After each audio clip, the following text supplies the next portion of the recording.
What do you see as your greatest contribution as an African-American leader? We've already agreed you are a leader. Okay, if we must. I think it's being there. I think it's exploding myths about who we are.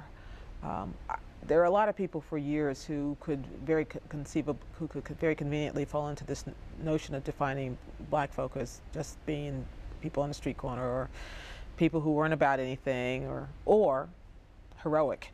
You know, someone standing on the top of the steps of the Lincoln Memorial and giving a fabulous speech, or an athlete, or an entertainer, but nothing in between. There aren't a whole lot of folk, and I probably know them all, who do exactly what I do. And that explodes a whole notion about what journalism is, about what broadcast journalism is, about what someone who can speak for the country and asking someone who's running for president or vice president a question.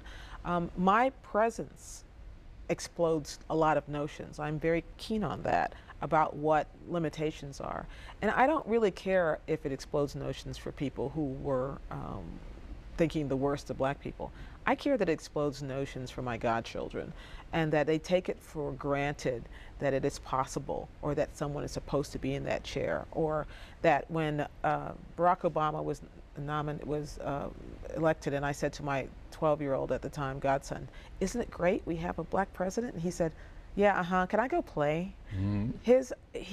We did what we did so that he could say that and be, you know, impressed, but not overly impressed by this.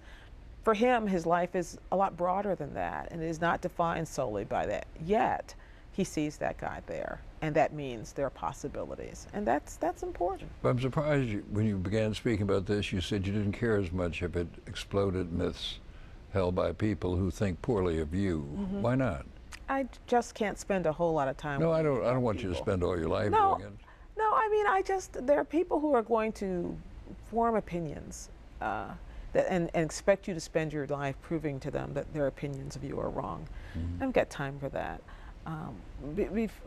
Good examples, before the vice presidential debate in 2008, a lot of people decided I was a terribly horrible, biased commentator because I was in the middle of writing a book in which Barack Obama was going to be a featured player, a book about race. I believe that they were more upset that I was writing a book about race than I was writing a book about Barack Obama, because it wasn't a book about Barack Obama. No one had seen it. No one. I hadn't written it, so I knew they were reacting to something else.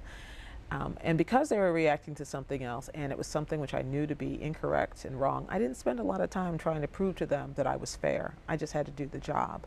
And I had to do the job as much for myself and the people I represent in my profession as I had to do it for people who were going to be naysayers, whether there were facts to support it or not. Did you think that some of those people may have been simply misinformed, and having some information might have made them They were willfully better people? misinformed.